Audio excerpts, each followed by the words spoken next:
아멘. 좋으신 하나님이 주시는 은총과 또 평화가 사랑하는 여러분들에게 있기를 빕니다. 다음 주 수요일은 성탄절인 관계로 오전에 성탄절 예배만 드리고 저녁 예배는 드리지 않습니다. 그래서 오늘 드리는 예배가 올해의 마지막 수요 저녁 예배 시간이 될 것 같습니다. 마지막이라고 하는 이 말은 언제나 우리에게 알 수 없는 아쉬움을 느끼게 하는 것 같습니다. 올해 수요 저녁 예배 시간에는 교리와 또 신앙과 신학과 강해 등을 통해 여러분의 믿음을 자라고 깊어지게 할 주제들을 말씀으로 나누었습니다. 바라는 것은 여러분들의 영적인 성장이 멈추질 않고 계속해서 자라가기를 바랍니다. 같은 믿음 생활을 하지만 어떤 사람은 빠르게 성장합니다. 그에 비해 어떤 사람은 속도가 더디기도 합니다. 내가 성장하는 속도가 더디다고 해서 실망해야 할 이유는 없습니다.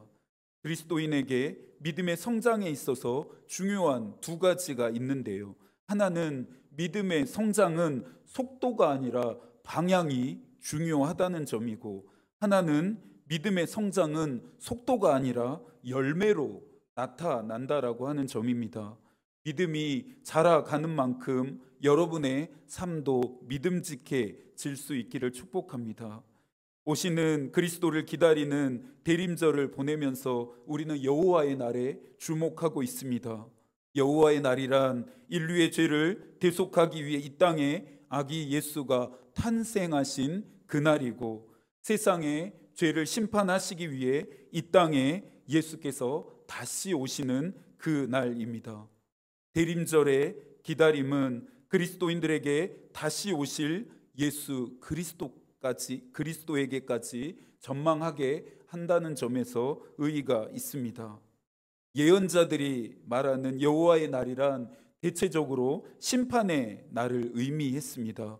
오늘 스바냐가 예언하는 그날 역시 심판의 날이었는데요. 1장 2절과 3절의 말씀입니다. 여호와께서 이르시되 내가 땅 위에서 모든 것을 진멸하리라. 내가 사람과 짐승을 진멸하고 공중의 새와 바다의 고기와 거치게 하는 것과 악인들을 아울러 진멸할 것이라. 내가 사람을 땅 위에서 멸절하리라. 나 여호와의 말이니라. 진멸과 멸절이라는 단어만으로도 유다를 향한 하나님의 진노가 얼마나 뜨거운지를 느낄 수 있습니다. 이스라엘의 역사는 어떤 왕이 통치하냐에 따라서 운명을 달리했습니다. 선한 왕이 통치하는 시대에는 하나님이 주시는 태평성대를 이루었고, 악한 왕이 통치할 때에는 나라가 황폐해지고 죄악이 창궐하고 하나님의 심판까지 받아야 했습니다. 이와 같은 메커니즘이 이스라엘 역사 안에서 계속해서 반복되었습니다.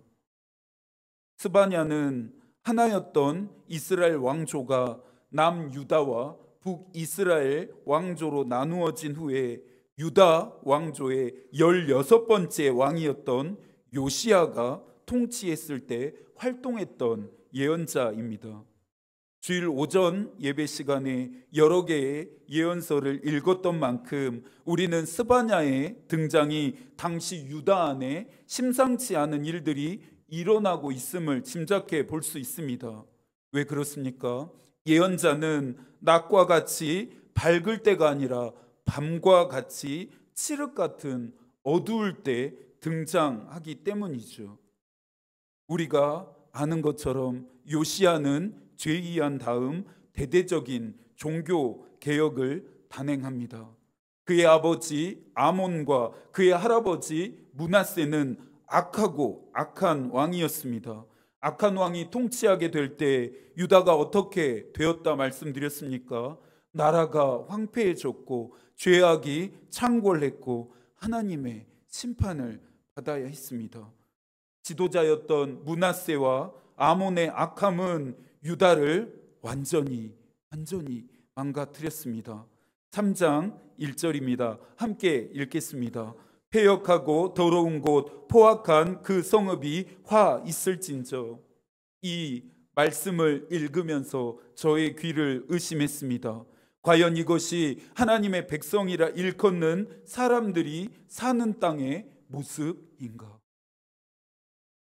하나님의 백성이라 일컬음을 받은 사람들이 살고 있는 땅이라면 이 구절과 같을 수 없기 때문입니다.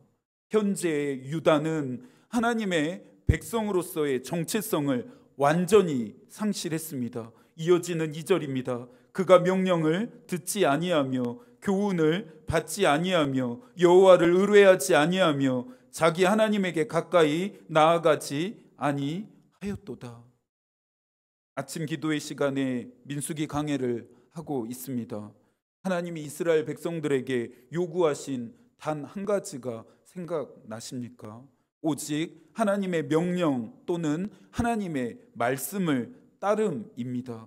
이것만 하면 됐습니다. 이스라엘 백성들이 이것만 했으면 됐습니다. 이것만 잘 지킨다면 그들은 하나님의 백성으로서 많은 특권과 혜택을 누릴 수 있었습니다. 그런데 유다는 하나님의 명령을 듣지 않습니다. 교훈을 받지도 하나님을 의뢰하지도 않았습니다. 하나님께 가까이 나아가지도 않았습니다. 스바냐는 1절부터 4절까지 유다의 죄악의 실상을 낱낱이 지적합니다. 1절과 2절이 유다 전체의 죄악을 지적하는 것이라고 한다면 3절은 정치 지도자들의 죄악, 4절은 종교 지도자들의 죄악을 지적했습니다. 유다 전체의 죄악을 지적하면서 특별히 지도자들의 죄악을 스바냐가 언급하는 이유가 무엇입니까? 지도자들의 타락이 지도자들의 부패가 곧 유다 백성의 타락이었고 부패였기 때문입니다. 지도자의 범죄함은 개인으로서의 죄악일 뿐만 아니라 나아가 백성 전체가 죄를 짓게 한다는 점에서 심각했습니다. 3절과 4절을 함께 읽습니다. 그 가운데 방백들은 부르짖는 사자요, 그의 재판장들은 이튿날까지 남겨두는 것이 없는 저녁일이요, 그의 선지자들은 경솔하고 간사한 사람들이요, 그의 제사장들은 성소를 더럽히고 율법을 범하였도다. 공의롭고 정의로워야 할 정치 지도자들은 탐욕스러운 사자와 이리떼가 되어 모든 것을 자기의 것인 양 빼앗고 착취하며 삼켜버렸습니다. 자신들에게 주어진 의무와 책임을 다하지 않습니다. 종교 지도자들이라도 이럴 때 깨어 있었다면, 올바랐다면 얼마나 좋았을까요? 하나님의 진리를 말해야 할 선지자들은 자신의 이익을 위해 간사했고 악랄했습니다. 이 모든 죄악을 바로 잡아야 할 제사장들은 하나님의 성소를 더럽혔고 자신들이 가장 앞서 지켜야 할 율법마저 완전히 타락시켜 버렸습니다. 통체적인 난국이라 할 수 있습니다. 요시야가 대대적인 개혁을 단행할 수밖에 없었습니다. 그런데 5절의 말씀은 지도자들의 죄악과 유다의 죄악을 하나님과 대조하면서 그들의 죄악을 더욱 또렷하게 보이게 합니다. 5절입니다. 그 가운데 계시는 여호와는 의로우사 불의를 행하지 아니하시고 아침마다 빠짐없이 자기의 공의를 비추시거늘 불의한 자는 수치를 알지 못하는도다. 진짜 하나님의 백성들이 사는 곳은 불의를 행하지 않고 공의로워야 합니다. 왜 그래야 합니까? 그 가운데 하나님이 함께 계심을 믿기 때문입니다. 오늘 본문을 묵상하면서 참담한 심정이었습니다. 자금의 우리나라의 모습과 유다의 모습이 너무나도 닮아 있다라는 생각을 하게 되었습니다. 1절부터 4절까지 스바냐가 지적하고 있는 이 죄악에 대해 지금 우리는 아니다, 우리나라는 결코 그렇지 않다라고 말할 수 있는 것이 단 하나라도 있습니까? 예외가 되는 지점이 단 하나라도 있나요? 우리의 침묵은 곧 대답이겠죠. 그렇지 않음을 우리 모두가 잘 알고 있습니다. 악인들의 꾀를 따르지 않고 죄인들의 길에 서지 않고 오만한 자들과 함께 앉아 있지 않아야 할 지도자들이 오히려 믿음의 길에서 이탈해 있고 오히려 불의와 불법과 부정과 악행을 일삼고 있기 때문입니다. 이것이 곧 우리의 현실입니다. 가끔의 상황을 지켜보며 개인적으로 참 마음이 아픈 것은 나라가 분열되고 갈등 관계로 치닫는 모습 때문입니다. 지금 자신이 가지고 있는 정치적인 입장과 견해 등으로 다른 입장과 견해를 가진 사람들을 비난할 때가 아닙니다. 이쪽 저쪽으로 나뉘어져서 싸우고 있을 때가 아닙니다. 하나님의 백성이라면, 그리스도인이라면 지금 기도해야 합니다. 기도해야 할 때입니다. 아침마다 빠짐없이 하나님이 이 나라의 공의를 비추시기를 기도해야 합니다. 여러분 기도하고 계시나요? 지금은 교회와 그리스도인들이 어둠으로 그늘지고 있는 이 나라의 빛이 되어야 하고 어지럽고 혼란한 상황 가운데 이 나라의 희망이 될 수 있어야 합니다. 하늘에서 이루어진 하나님의 뜻이 이 땅 가운데, 이 나라 가운데 이루어지기를 여러분 기도하십시오. 나와 무관한 일들이 아닙니다. 우리로 하여금 보게 하고 듣게 하며 알게 하신 것은 그만큼 기도하라는 하나님의 뜻임을 깨닫고 우리 모두는 하나님 앞으로 나아가 무릎을 꿇어야 합니다. 스코틀랜드의 영적인 부흥의 불길이 타오르게 했던 존 낙스는 기도하는 한 사람이 기도하지 않는 한 민족보다 강하다 말했습니다. 그는 위기에 처한 스코틀랜드를 위해 기도했습니다. 자신의 조국을 위해 기도했습니다. 하나님 내게 스코틀랜드를 주옵소서, 아니면 차라리 죽음을 주옵소서라면서 조국의 운명에 자신의 생명까지 걸며 기도했습니다. 아브라함이 기도했던 것처럼, 모세가 기도했던 것처럼 존 낙스가 기도했습니다.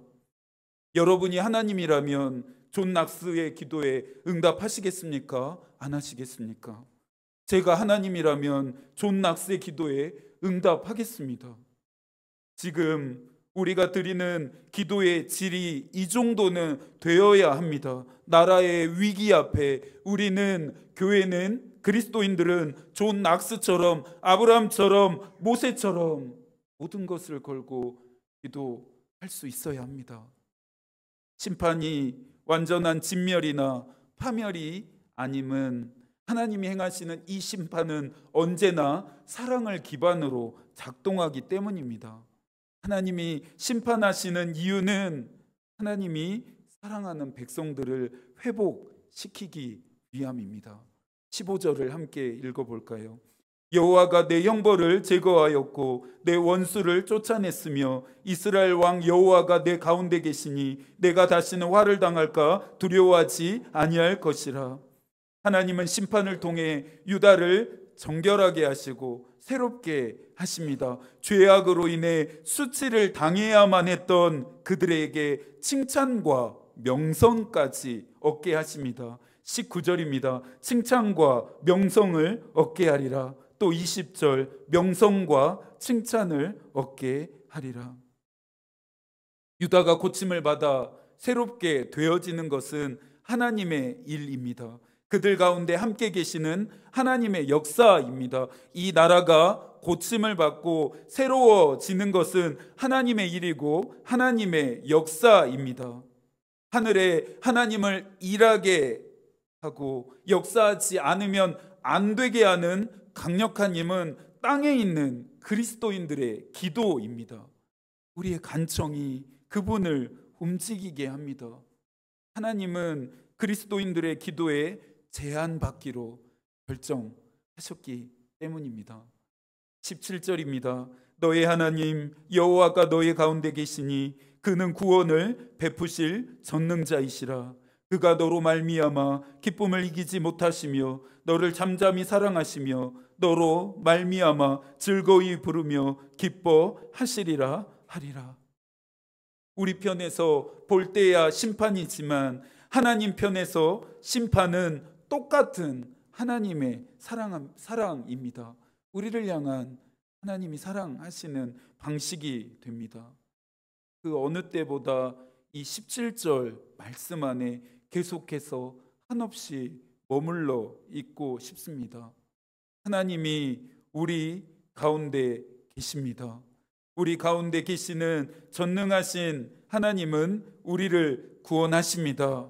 이 사실이 우리로 하여금 노래하게 합니다. 감사하게 하고요. 우리를 든든하게 합니다.